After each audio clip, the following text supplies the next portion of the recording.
یہ ان دنوں کی بات ہے جب میں نیا نیا یونیورسٹی آیا تھا. لڑکے لڑکیوں کا ایک ساتھ پڑھنا اور رہنا میرے لیے نئی بات تھی، کیونکہ گاؤں میں اس چیز کا ہم سوچ بھی نہیں سکتے تھے. گاؤں میں تو باپردہ ماحول تھا اور بیٹے بیٹیوں پر کڑی نظر رکھی جاتی، کہیں وہ اپنے راستے سے بھٹک نہ جائیں.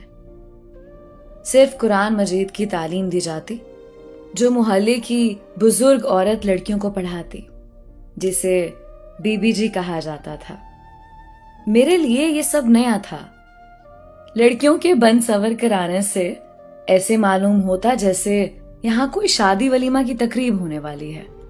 مجھے ایڈجسٹ کرنے میں 1 سال لگ گیا، یعنی میرا 3را سیمسٹر شروع ہو چکا تھا.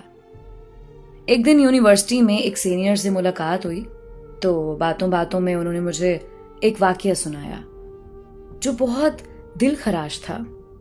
اس نے بتایا کہ ہماری کلاس کی ایک لڑکی تھی، وہ بہت خوبصورت اور حیادار بھی تھی.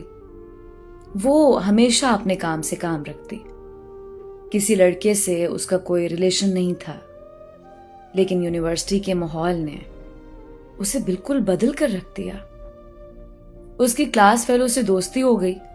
ان کا اٹھنا بیٹھنا، کلاس لینا سب ایک ساتھ ہوتا تھا. گرمیوں کے ایام شروع ہوئے تو لڑکے نے لڑکی سے مر جانے کی خواہش کا اظہار کیا، مگر اس نے صاف انکار کر دیا. لڑکے نے بہت منتوں سماجتوں کے بعد لڑکی کو رضامند کر لیا.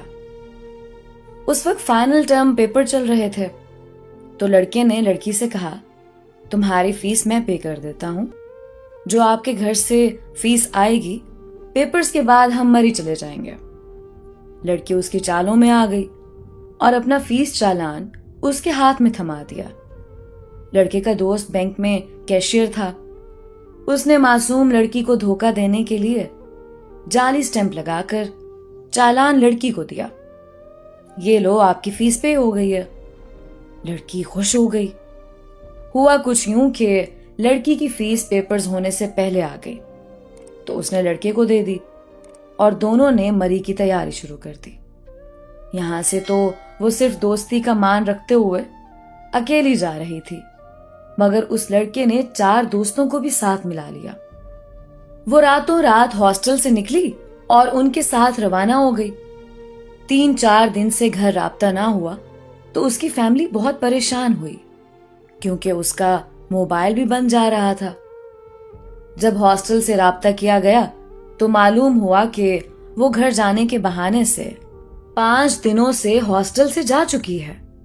فیملی میں پریشانی کی لہر دوڑ گئی. دوسری طرف وہ عزت کا جنازہ نکلوا کر واپس آ گئی. واپس آ کر گھر میں یہ کہہ دیا کہ اس کا موبائل خراب تھا اور وہ اپنی سہیلی کے گھر لاہور گئی ہوئی تھی. 2 ہفتوں بعد فائنل ٹرم پیپرز کی ڈیٹ شیٹ بھی آ گئی تھی. پہلا پیپر تھا. ایگزامینیشن انچارج نے دوران پیپر آ کر فیس کی عدم ادائیگی پر اسے پیپر سے اٹھا لیا.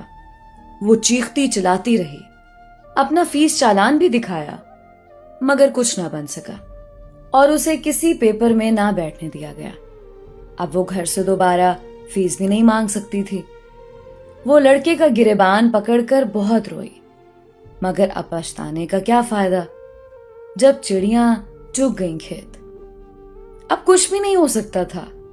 اس کی کسی مخلص روم میٹ نے اس کے گھر میں ساری حقیقت بتائی تو اس کے والدین دھاڑے مارتے یونیورسٹی پہنچ گئے.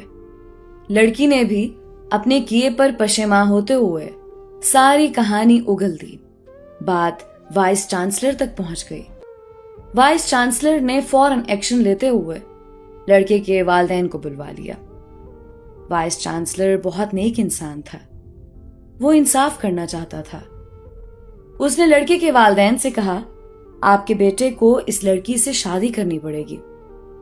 والدین ہکا بکا رہ گئے، لیکن لڑکے نے یہ کہتے ہوئے شادی سے انکار کر دیا کہ اس کی تو عزت ہی نہیں ہے. دوستوں سمیت مل کر عزت لوٹنے والا بھلا کیسے اسے اپنا سکتا تھا؟ کل دوست بھی اسے تانے دیتے. وائس چانسلر نے وہیں موقع پر دونوں کے بیڈ کیریکٹر سرٹیفکیٹ بنا کر ہائر ایجوکیشن کمیشن کو بھیج کر ان کو ہمیشہ کے لیے عبرت ناک بنا کر قصہ تمام کر دیا۔ دوستو، اس کہانی سے لڑکیوں کو ایک میسج دینا چاہتا ہوں کہ خدارا یونیورسٹی یا ہاسٹل میں رہ کر بوڑھے والدین کی عزتیں پامال نہ کریں۔